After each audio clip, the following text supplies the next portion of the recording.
최근 사우디아라비아 프로리그에 대한 소식이 축구 팬들 사이에서 뜨거운 화제가 되고 있습니다. 한때 손흥민 선수를 영입하려던 사우디 리그가 이제는 김민재 선수까지 떠나려 한다는 소문이 돌면서 이 리그의 야심찬 행보가 다시금 주목받고 있죠.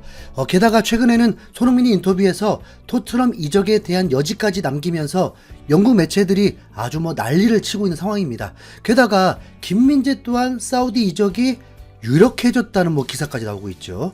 사우디 리그는 손흥민과 김민재뿐만 아니라 살라, 오시멘 같은 유럽 리그의 간판 스타들을 타겟으로 삼아서 막대한 자본을 투입시켜서 리그의 위상을 높이려 하고 있습니다. 사우디 리그는 최근 몇 년간 오일머니를 바탕으로 한 대규모 투자를 통해서 전 세계 축구 팬들의 이목을 끌었습니다.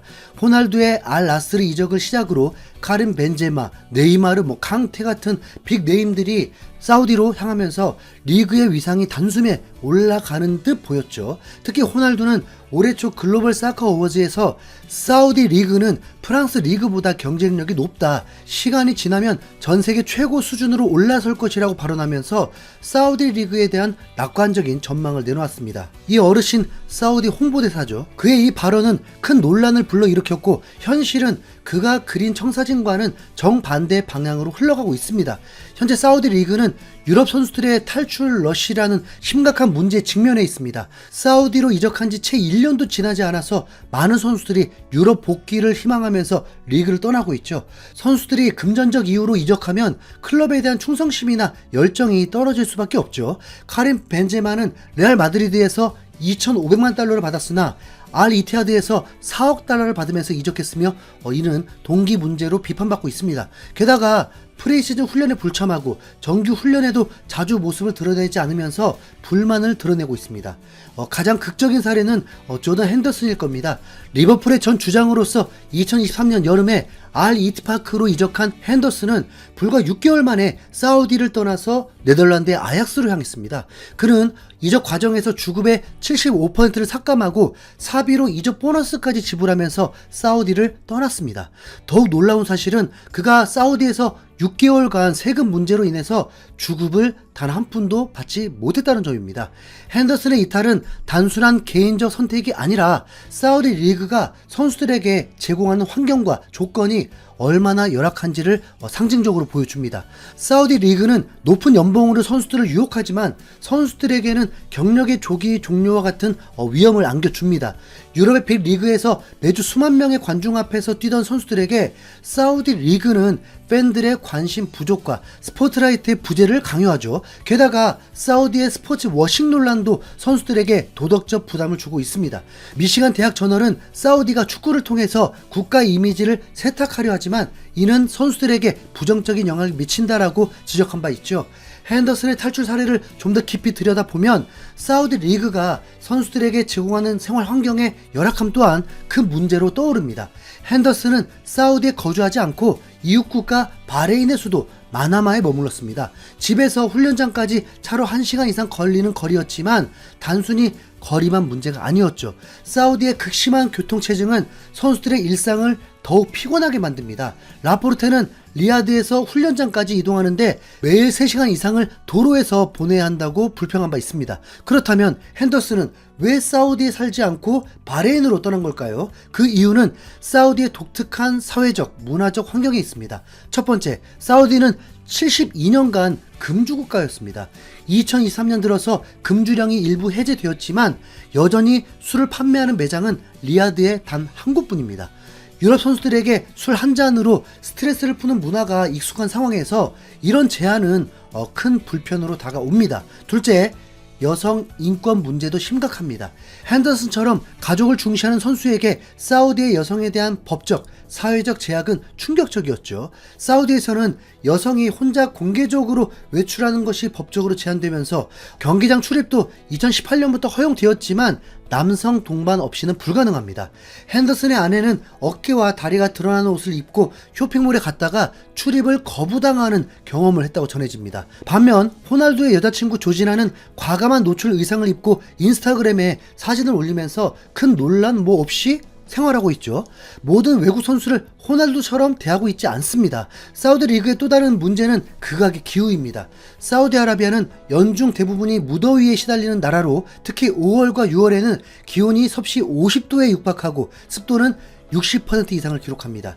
단순히 더운 정도가 아니라 높은 습도와 결합된 열기는 선수들의 체력을 극도로 소진시키죠. 이 때문에 훈련과 경기는 주로 밤에 진행되지만 밤에도 기온이 30도를 넘는 경우가 많아서 유럽에서 온 선수들에게는 적응하기 쉽지 않습니다. 이에 대해서 한 익명의 선수는 유럽에서는 경기 후 샤워하고 집에 가면 끝이었는데 여기선 경기 끝나고도 땀이 멈추지 않는다라고 토로했습니다.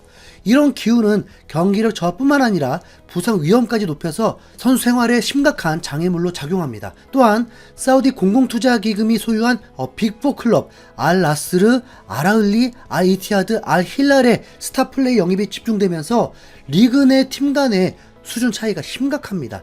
이 네 팀의 평균 관중은 약 2만 명에 육박하지만 지난달 발표된 리그 전체 평균 관중 수는 8,340명에 불과했습니다. 이는 K리그 지난 시즌 평균 관중 1만 명보다 낮은 수치며 유럽에서 매주 수만 명의 관중 앞에서 뛰던 선수들에게는 다소 낯설고 달갑지 않은 경험입니다. 가장 큰 문제는 근본 없는 리그 운영 방식과 지속 불가능성인데요. 사우디 리그는 단기적인 스타 영입에만 혈안이 되어 있다는 비판을 받고 있습니다. 이는 과거 큰 파산과 해체를 겪은 중국의 슈퍼리그를 떠오르게 하죠. 팀의 유스 시스템 투자나 유망 스카우터 영입에 대한 이야기는 찾아보기 어렵습니다. 이는 리그의 뿌리를 다지지 못하고 자립 가능한 리그로 성장하기 어렵게 만듭니다. 즉 사우디 왕실의 투자에 전적으로 의존하는 구조이기 때문에 만약 투자금이 끊기거나 제재가 가해진다면 리그 전체가 흔들릴 수 있는 취약한 구조입니다. 과거 미국 메이저리그 사커나 중국 슈퍼리그 또한 막대한 자금을 투입해서 슈퍼스타들을 영입했지만 결국 유럽 리그의 아성을 넘어서지 못했습니다. MLS는 베컴, 앙리, 루니, 펠레, 메시 같은 스타들을 영입하면서 국내 축구 인기를 높이는 데 성공했지만 유럽 대항전이라는 근본적인 문제점 때문에 세계 최고 리그로 발돋움하는 데는 한계가 있었습니다. 중국 슈퍼리그 역시 테베즈, 오스카 등을 영입하면서 아시아 축구의 큰 손으로 부상했지만 정부의 상명하달식 운영과 경제적 어려움으로 인해서 결국 몰락의 길을 걸었습니다. 사우디 리그는 중국 슈퍼리그와 매우 흡사한 상황이며 왕실의 직접적인 통제는 더욱 높은 리스크를 내포하고 있습니다.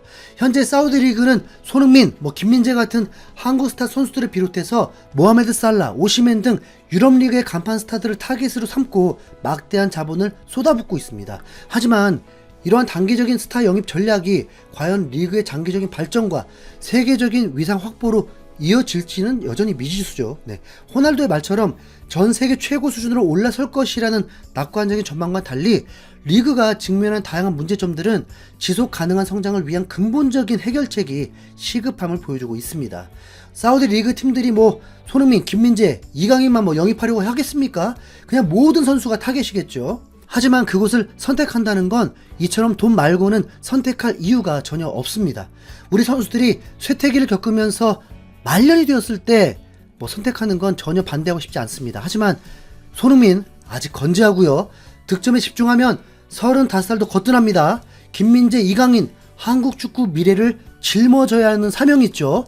호날두 대접해주면 모를까? 그럴 리 없잖아요. 반댈세. 사우디 리그가 이렇게 축구 생태계를 어지럽힐 정도로 축구 발전에 힘쓰는 건 사실 축구 발전이 아니라 정치적인 계략이 더 큽니다. 월드컵을 개최하기 위함이었죠. 월드컵을 개최하면서 국제적 이미지를 높이고 국익을 위한 목적일 뿐입니다. 거기에 왜 우리 최고 선수들이 놀아나야 합니까? 어차피 우리 선수들 팬들이 알고 있는 것보다 더 잘 알고 있겠죠? 현명한 판단할 줄 믿겠습니다. 이상 흰수염고리였습니다. 감사합니다.